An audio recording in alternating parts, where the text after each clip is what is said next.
క్రీస్తునందు పరిశుద్ధులందరికీ ప్రభుపేట వందనాలు చెల్లిస్తున్నాను. విశ్వాస జీవితంలో వేటిని కాపాడుకోవాలి, విశ్వాసిగా మన జీవితంలో కాపాడుకోవాల్సినవి దేవుడు తన గ్రంథంలో రాయించాడండి. మొట్టమొదటిగా ప్రవర్తన అన్నారు.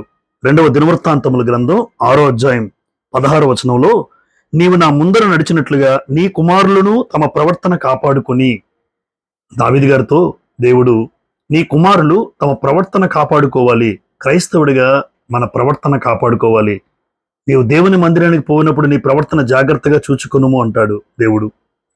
కీర్తన గ్రంథం 37:23లో ప్రవర్తన చూచి ఆనందపడే దేవుడు అంటాడు. మన ప్రవర్తన చూసి ఆనందిస్తాడండి. కాబట్టి కాపాడుకోవాల్సింది ప్రవర్తన. 2 శరీరము. 1 తెస్సలోనిక పత్రిక 4వ అధ్యాయం 4-5 వచనాల్లో ప్రతి ఒక్కరూ కూడా ప్రతి క్రైస్తవ జీవితంలో పరిశుద్ధత కాపాడుకోవాలి, తన ఘటాన్ని కాపాడుకోవాలి అని రాయబడి ఉంటుంది. అక్కడ ప్రతివాడు తన ఘటాన్ని కాపాడుకోవాలి, అది ఎరుగి ఉండుటే దేవుని చిత్తము అన్నాడు. కాబట్టి ఘటము అంటే శరీరం.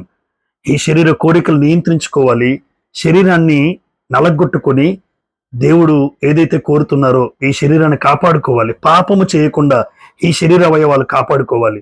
అది దేవుని చిత్తము, అది మనం కాపాడుకోవాలంటున్నాడు దేవుడు. మూడోదిగా 2 తిమోతి 4:7లో మంచి పోరాటం పోరాడితిని, నా పరుగు కడముట్టించితిని, విశ్వాసము కాపాడుకుంటుని అంటాడు పౌలు గారు. ఏది కాపాడుకున్నాడు ఆయన?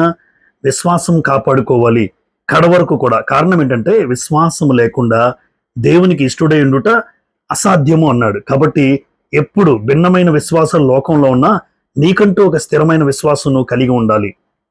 4వదిగా ప్రకటన గ్రంథం 16వ అధ్యాయం 16వ వచనంలో, మెలకువగా ఉండి తన వస్త్రము కాపాడుకునేవాడు ధన్యుడు అంటాడు యేసు ప్రభువారు.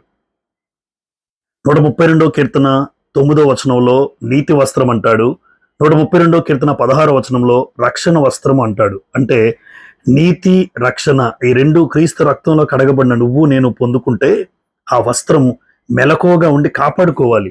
కాపాడుకోమని దేవుడు అంటున్నాడు. ఎట్టి పరిస్థితుల్లో కూడా నీతి తప్పి బ్రతకూడదు, మనం పొందుకున్న రక్షణను నిర్లక్ష్య పెట్టకూడదు.